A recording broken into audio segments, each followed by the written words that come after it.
In the early years of World War II, Britain faced one of the greatest threats in its history. After the fall of France in 1940, Nazi Germany stood just across the English Channel, preparing for an invasion that many believed was inevitable.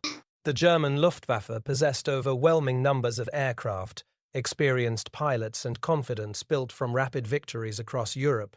Britain, by comparison, appeared vulnerable and isolated. Yet hidden along the British coastline stood a revolutionary defense system that would change warfare forever. Rising nearly 350 feet into the sky, massive steel towers stretched across southern England like silent guardians. These were not weapons in the traditional sense. They fired no bullets and dropped no bombs.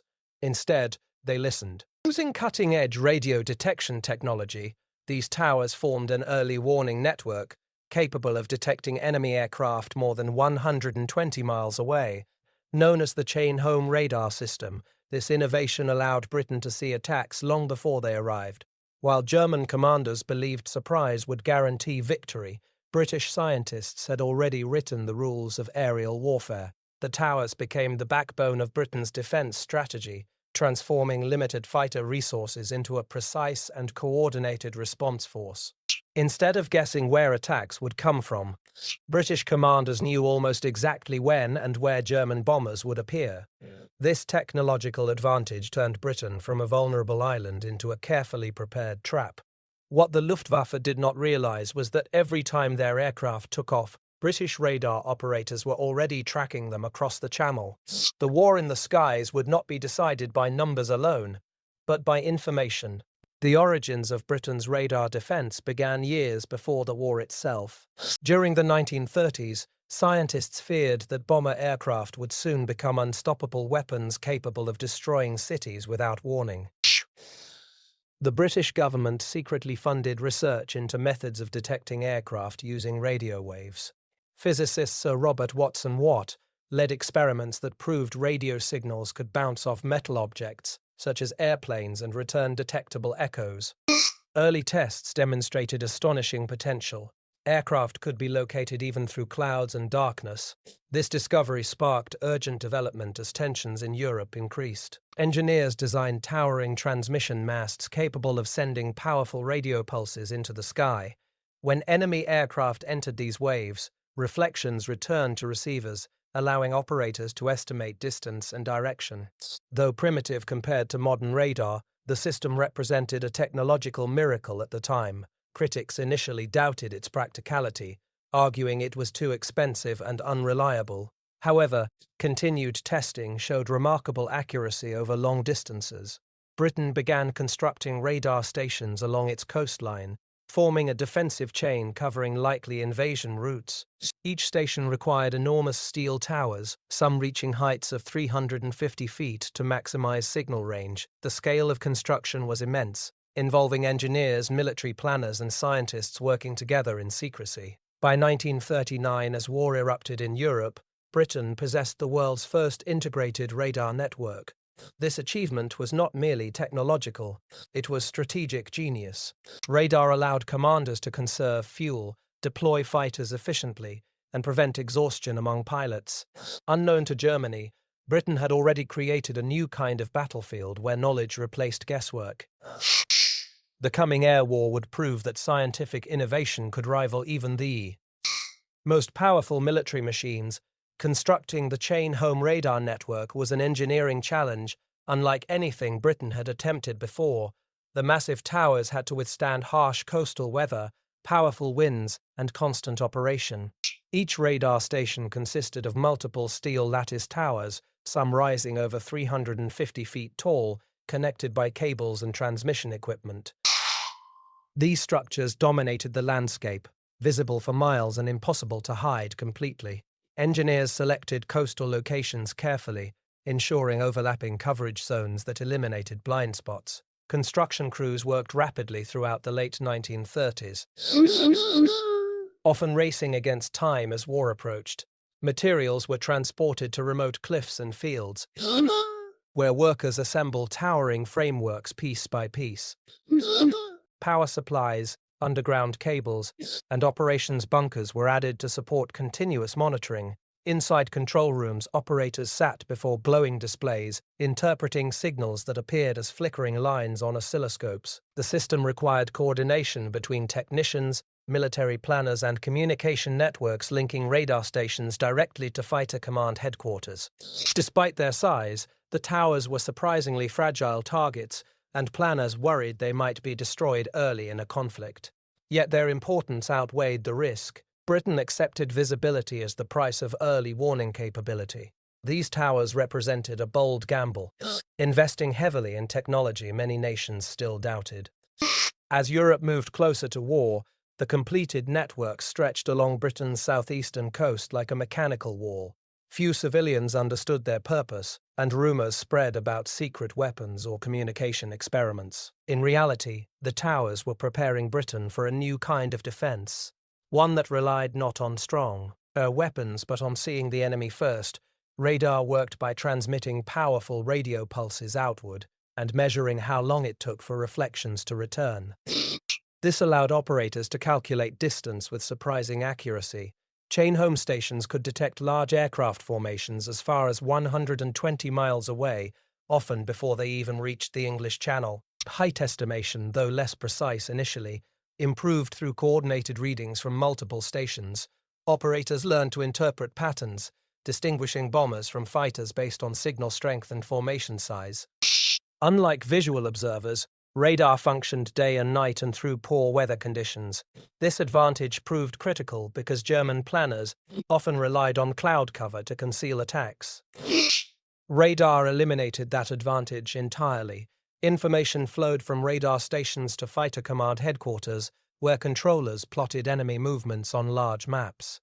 Women of the Women's Auxiliary Air Force played a vital role, tracking raids using colored markers that updated continuously. Commanders could then scramble fighter squadrons only when necessary, preserving precious aircraft and pilot stamina. Instead of constant patrols wasting fuel, fighters launched at exactly the right moment. This efficiency shocked German pilots who encountered British fighters already waiting at optimal interception points. To them, it appeared as though Britain possessed supernatural foresight. In reality, mathematics and radio waves guided every defensive action. Radar transformed air defense into a coordinated system combining technology, human analysis, and rapid communication. It represented one of the earliest examples of networked warfare, a concept that would dominate future conflicts. The sky above Britain was no longer empty space. It had become a monitored battlefield where surprise was nearly impossible. When Germany prepared for its air campaign against Britain, known as the Battle of Britain, Luftwaffe leaders were confident victory would come quickly. Their aircraft had crushed opposition in Poland, Norway, and France with devastating efficiency. German doctrine emphasized speed, surprise, and overwhelming force. Intelligence reports suggested Britain's defenses were weak and disorganized after the retreat from Dunkirk. German commanders believed destroying the Royal Air Force would open the path for invasion. They underestimated Britain's technological advantage. Luftwaffe planners relied heavily on reconnaissance flights and assumed British fighters were guided mainly by visual spotting networks. The existence of radar towers was known, but their true capability remained misunderstood. German analysts believed the towers were experimental and easily neutralized. Early bombing missions targeted airfields and industrial sites rather than radar installations. This miscalculation proved critical. Every raid launched from occupied Europe was detected long before reaching British shores. Fighter Command used this warning time to position aircraft precisely. German pilots frequently encountered organized resistance, despite believing they had achieved surprise. Losses slowly mounted. Confusion spread among Luftwaffe leadership, who struggled to understand how British defenses reacted so quickly. Some pilots suspected espionage or advanced communication systems. Few realized that towering steel structures along the coast were quietly directing the entire defense effort. Germany's confidence began to erode as missions became increasingly costly. What appeared to be an easy victory turned into a grinding battle of attrition. The trap had already been set, not through weapons, but through knowledge. As large-scale air raids began in 1940, British radar. Operators tracked incoming formations hours before arrival. Information passed rapidly through command centers, allowing Fighter Command to deploy squadrons efficiently. British fighters climbed to altitude and positioned themselves above incoming bombers, gaining tactical advantage. German crews often felt ambushed, encountering interceptors at precisely the worst moments. Radar allowed Britain to concentrate forces where needed rather than spreading defences thinly. This efficiency compensated for Britain's smaller air force. Pilots reported seeing enemy fighters appearing suddenly out of clouds, seemingly guided by invisible intelligence. The psychological effect on German aircrews was profound. Missions once considered routine became dangerous gambles. British defenders rarely wasted effort chasing decoys because radar revealed real attack directions. Even when multiple raids occurred simultaneously, controllers prioritized threats accurately. The system turned chaos into coordinated defense. Radar operators, though far from combat, became essential participants in every engagement. Their calm voices over communication lines guided pilots toward enemy formations. This teamwork created one of history's first integrated air defense systems. Germany's numerical advantage gradually diminished as losses increased. Each failed raid revealed the growing effectiveness of Britain's early warning network. The Luftwaffe unknowingly flew into a carefully managed defensive web where every movement was tracked and anticipated. The towering steel structures had transformed the battlefield long before bombs began falling. Radar alone did not win battles.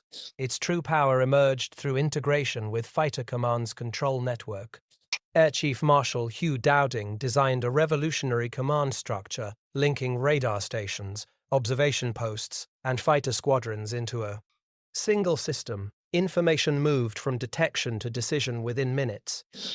Operations rooms displayed real-time maps showing enemy positions and available aircraft. Controllers assigned squadrons based on range, fuel levels, and pilot readiness. This prevented unnecessary exhaustion and maximized efficiency. Pilots received precise instructions via radio, guiding them directly toward enemy formations. The system minimized confusion and allowed rapid response to changing situations. Even damaged airfields could continue operating because command centers redirected resources dynamically. This level of coordination was unprecedented in military history. Germany relied more on individual initiative and less centralized control, creating slower reactions. The British system resembled a living organism, constantly adapting. Radar towers served as its eyes, communication lines as nerves, and fighter squadrons as its fists. The result was a defense far stronger than the sum of its parts. Germany faced not isolated aircraft, but an organized national defense network powered by technology and planning. This integration would later influence modern air defense strategies worldwide. Eventually, German intelligence recognized radar's importance and began targeting the towers. Bombing raids struck several chain home stations, damaging equipment and structures. However, the system proved remarkably resilient. Towers were simple to repair, and backup equipment restored operations quickly. Operators often resumed detection within hours. Germany underestimated how difficult it was to permanently disable radar coverage. Even partial functionality provided valuable warning. British engineers developed rapid repair teams, prepared for immediate response after attacks. Some stations continued operating while under bombard. German commanders, frustrated by limited results, shifted focus back to airfields and cities. This decision allowed radar to remain largely intact during the most critical phase of the battle. Had Germany concentrated fully on destroying radar, history might have unfolded differently. Instead, Britain retained its early warning advantage. The towering steel structures survived as silent witnesses to repeated attacks.